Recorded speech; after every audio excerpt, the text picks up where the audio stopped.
Hello and welcome to a slightly different than normal book talk. And this is actually a book talk that I presented to class a while ago on Ready Player One. And I know I'm getting a really weird glare from the computer screen on my glasses. It's fine. So I wanted to actually present my Ready Player One book talk. It's not quite like normal. I guess I could have recorded it like a normal one, but it is a little bit more informative, and it does include some movie clips as well. So just to kind of get started, you can still hear me, but it is going to be actually a presentation that I presented. So Ready Player One is a novel by Ernest Cline. The film is directed by Stephen Spielberg, and then I, of course, am doing the book talk. So a few things that I'm going to be going through today. It is similar to my normal book talks, probably slightly longer, and it also won't be edited down like my other book talks normally are. You can definitely tell that I edit often and cut things out, like me saying or so. So hopefully I won't do that this time. In this book talk, I'm going to be talking about the print text, book and author, the film release, director's summary of the text, and film as text, like what kind of content, formatting, style, and quality, as well as any print text in non-print form. Similar to how the book just kind of incorporates non-print literacy within the actual book itself. So when I presented this to my class, I had this virtual sort of reality thing that people used, which actually I think I know where it is. So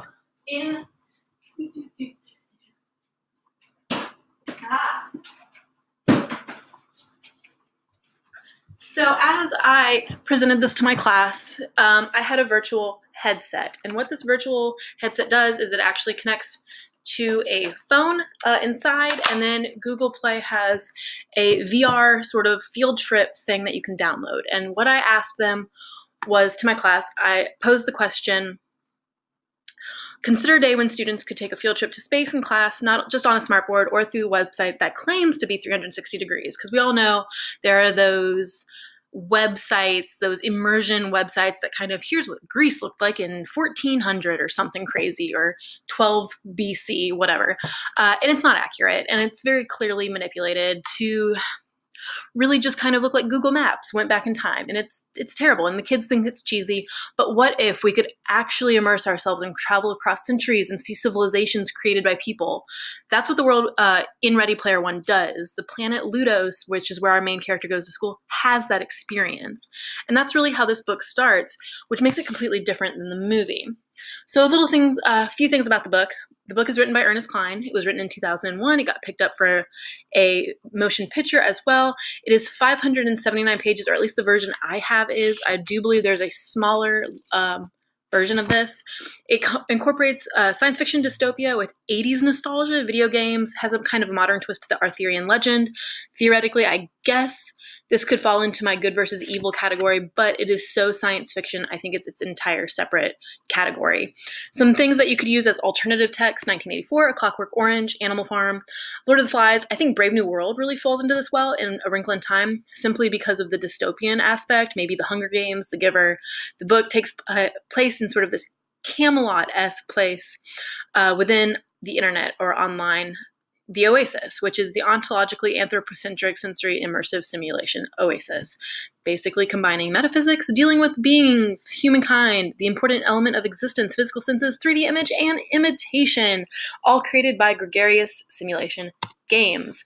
So in this short video clip, this is sort of the introduction. Wade Watts is our main character, and he introduces the film aspect, kind of giving background into what the Oasis is. So if you could, listen up, and I have this clip for you.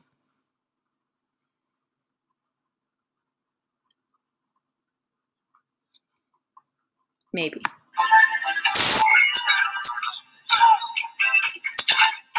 These days, reality is a bummer. Everyone's looking for a way to escape. And that's why he was such a hero to us. He showed us that we could go somewhere without going anywhere at all. You don't need a destination when you're running on an omnidirectional treadmill with quadraphonic pressure-sensitive underlay. James Halliday saw the future, and then he built it. He gave us a place to go, a place called the Oasis. And so this is where he introduces the actual world that so much of the book takes place in.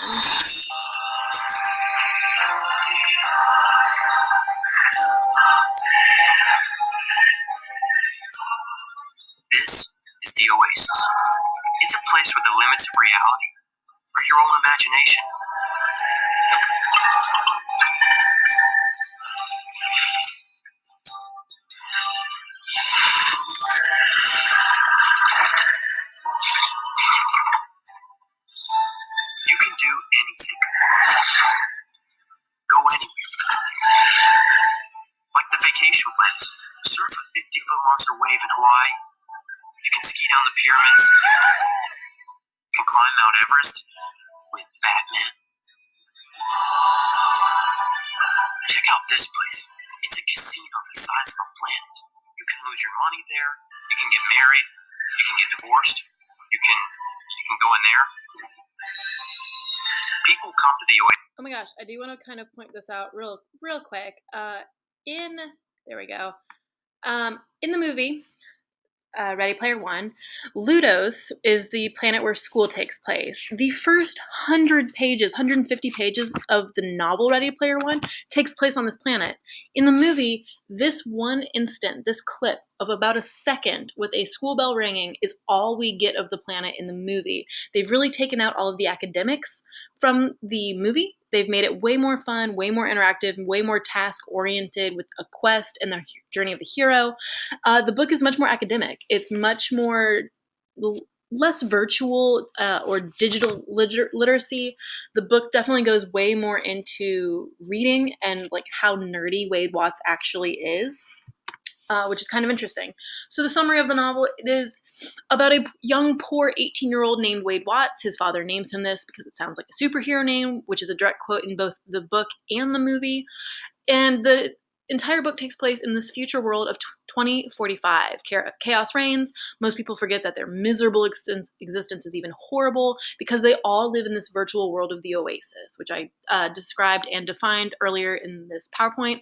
Wade is one of the millions of egg hunters, and they're looking for this secret egg that was hidden by James Halliday, who is the creator of the Oasis. Upon his death, basically, general plot of the story is the winner of finding the hidden Easter egg within this video game will win all of James Halliday's control of the entire estate and all of his money for gregarious simulation systems. So basically the task is very daunting. Journey of the hero-esque. Wade has to go from the known world of being sort of a loser to the unknown world of, traveling through all of the Oasis to find these different tasks. There are a lot of themes on identity, acts of bravery. There's a lot of nostalgia with the 80s concepts, the effect of big business and the government corruption. That's kind of where I pulled the 1984 aspect in as well. So some education, and I mentioned this earlier, education in the book, the first 100 pages is about Wade going to school, the mundane world, being sort of a nerd, very introverted, doesn't have a lot of friends, and that's just his life. And it describes it so in-depthly with that. So it takes place in the Oasis. All school is actually online and virtual. There are no real schools anymore. Teachers don't exist except for in the Oasis, which is kind of cool in the sense that Wade describes, each class you go on these fantastic field trips, these VR virtual reality sort of moments within each class. It's very hands-on, but it's not real. His communication and collaboration with classmates, it's not in person. Everything is done through the Oasis. And so there's this clear idea that the government has also bought into this VR gaming system. Gregarious simulation systems, it's not government controlled, but it very clearly has control over the government. So to me, I've likened it to StudySync, which is this new way of doing teaching. Durham County bought StudySync to use in classrooms. I think it's a bunch of bullshit. So being issued these things to teachers, telling us that we have to use StudySync in our classrooms, I feel like that's kind of how Wade's teachers might feel, being forced to use the Oasis instead of real world funding that clearly doesn't exist anymore in 2045. So throughout the film, we see multiple examples of text being used, video chats in the headsets, the use of holograms for communication, the use of virtual dashboards to choose objects and messages, record video streaming, projecting things through the entire Oasis, the integration of different technological, visual, and written literacies. It's depicted. The font changes in the book whenever Wade uses these things. So this is an example sort of a streaming message coming through.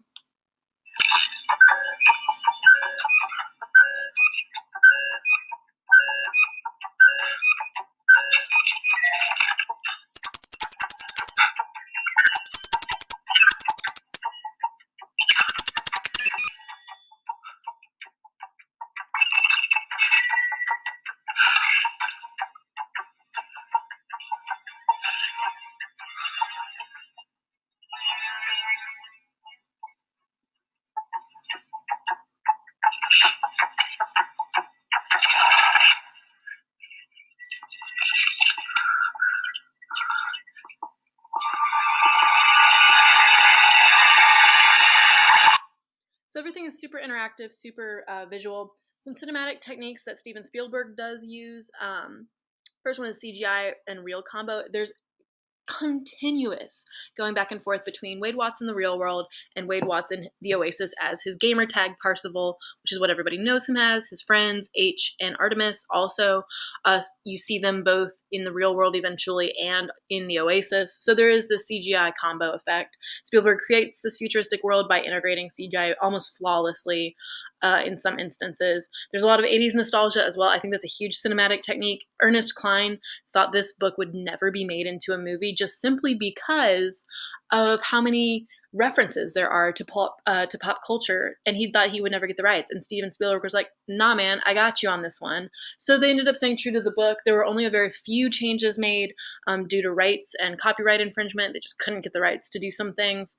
So Spielberg used quick camera angles with focus points to kind of zoom in on very small, minute details of 80s nostalgia, like Wade Watts' lunchbox in the first scene that I showed had stickers all over it from 80s TV characters. Also, the soundtrack is phenomenal. If you get a chance to listen to it, it's all 80s music. It's fantastic. I love it. Also, when this movie came out in theaters, there was a bunch of mock movie posters made based on 80s movies as well. So you have sort of Ready Player One as Back to the Future. You have some Matrix, The Goonies, Beetlejuice. You have all different kinds, Breakfast Club. You can see those posters on this slide. Also, homage to the greats, credit where credit is due. The use of recreating entire sets like The Shining was used in the film to help set the tone for the importance of each quest or puzzle that Wade and his friends have to do. So they do look at such detailed examples of past movies, and then they use them within this movie as well. So you really do see those cinematic techniques. Soundtracks from old movies are used. The characters have outfits that people in other movies also wear as well. So this is kind of the example from The Shining, where Wade and Artemis, who's the girl in red, they are trying to figure out one of the quests on the way to get Halliday's Easter egg. So this is task 2, and this is just the beginning. Curator, can we see November 23 to 27, 2025? That's the week you went on the date with Kira. I mean, look at all of this literacy. Like, you can sort and find So every our movie. options for that week are The Fly remake, great flick, terrible date movie. Say Anything, that would make sense.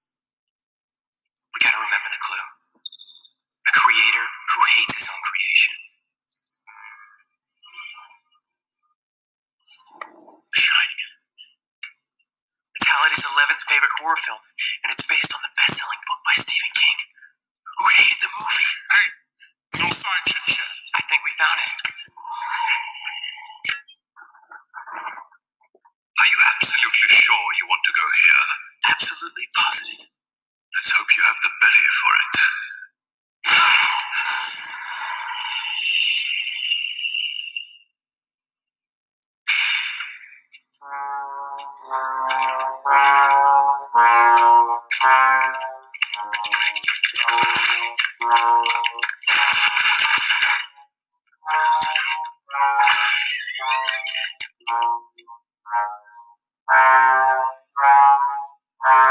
I mean, it's just so fantastically done. And then you have also just this idea, you could see in that scene as well, the switch between CGI and real actors, the digital literacy of all of the movies kind of being categorized and cataloged as well. So that does bring me to some multi-literacies. The idea of video games as storytelling, I think, is so important. I think it hooks boys into reading. I think it hooks girls into reading.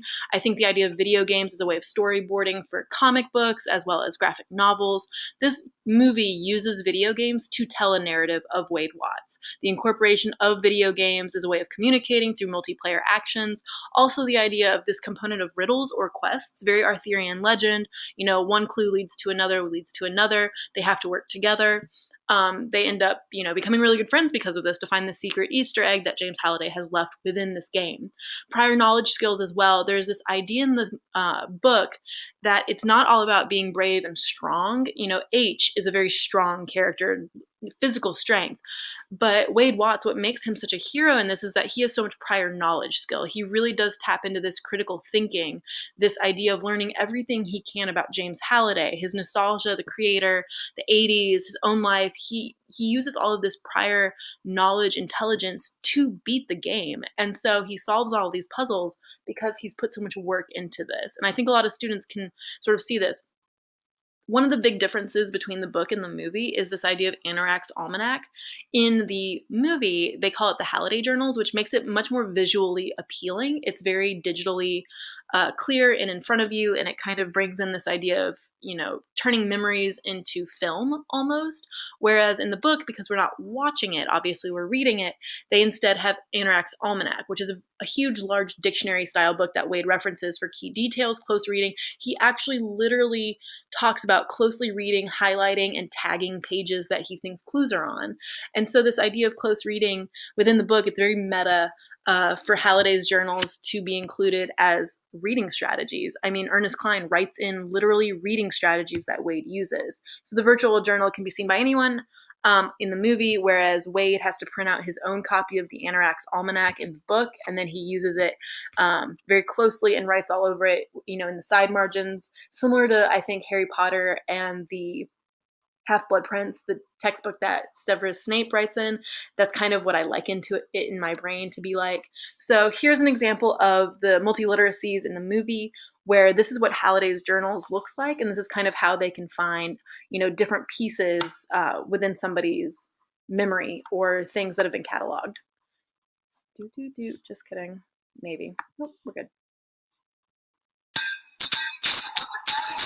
The day the contest was announced, the Halliday journals appeared.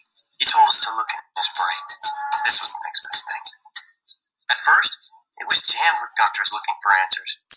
Now the once crowded halls of Halliday's memories are left to people like me. Possible. Oh, joy. And how will you eat up my valuable search time today? Gregarious Games 2029 Office party, yes. You've only seen it 1,000 times. Why not go back? Each entry into Halliday's journals is meticulously assembled from personal photographs, home video recordings, surveillance, and nanny cams, all rendered into a three-dimensional virtual experience. Also, Halliday archived every film, game, book, and television program he ever saw, located on the mezzanine. Right. So, I mean, just how cool is that? Like the idea that you've digitally created a sort of time capsule of your life. So why teach Ready Player One? Other than just creative writing, I really feel like excerpts from this book could definitely be used within the classroom, especially with the video games and VR. The use of video games can hook male readers. There's this great article about using video games in schools. And there's actually a school in New York specifically that has completely game-based learning assessments where it is set up to be almost like clues and riddles that allow students to unlock different levels. And so it's not necessarily about getting all of the questions right. It's about going back and trying it over and over and over again until you do find a way that makes the most sense, that will lead you to the right puzzle piece, to the right clue, to the right finale. And it's just such an interesting way of thinking about assessments and how we can tap into that. So a new way to assess critical thinking kind of falls into that: puzzles and informal collaborative assessments, creating visual digital components as well. Something that I've done in my own class for a similar unit, I did something on the Middle Ages where there was a series of puzzles. I created basically the quest to the Holy Grail. And so what they had to do was they had to unlock all of these puzzles. They had to go basically search around the school for different pieces, bring them all together, work together. All of them had different aspects of the puzzle to find this Holy Grail. So I do think that could definitely be used. Things that Parzival in the game and then Wade Watts in real life, they do tap into that critical thinking with puzzles and having that prior knowledge and kind of understanding how to work with each other. How does one person have one skill set and another person has another? How can we put those two skill sets together to have a better outcome? So there's the futuristic hero's journey as well as a modern adaptation. I think I would use that with maybe the Odyssey in some way, the hero's journey, mythological Arthurian legend with allusions to the quest. The egg hunt is clearly a Holy Grail. Parzival, as well as the Arthurian knight of the round table that goes out by himself. Well, hey, turns out that he does need help. And I think that's a lesson that a lot of pieces of literature do use. There's also the dystopian hook, the idea of 1984, Brave New World, other movies, other books that kind of pull into that as well. This just has a science fiction hook to it. That idea of governmental control, I think, could also lead into a lot of great speeches, a lot of different things that we as teachers kind of want to bring into our own classrooms all the time. And also just using YA. I love Ready Player One. This book is fantastic. It is near and dear to my heart. I've gotten a few students to read this. Ernest Cline's second book, Armada, equally as good. There are so many different things I didn't talk about, plot points I didn't go into. There are so many twists and turns and spoilers. You really can't talk about this book without ruining aspects of it. You know, you do have the villain who goes against him, the person that owns IOI, you know, which is trying to also find the Easter egg at the same time as Wade Watts and his friends. So there are all of these different components within Ready Player One that does make it interesting and a good read. So I'm now at 21 minutes, which is now my longest video that I have done so far with a bunch of movie clips. So thank you for watching this book talk, and I enjoyed presenting this to my class. I hope I could get other people to read this book. Truly is one of the best books I think I've read this year. Without a doubt, I hope a sequel comes out soon, because it's just, I think I'm going to reread it again this summer. Definitely one of my favorite movies, one of my favorite books. Ernest Cline is a genius, and the way he integrates 80s nostalgia with science fiction, dystopian, and a lovable character, I think it's just really amazing.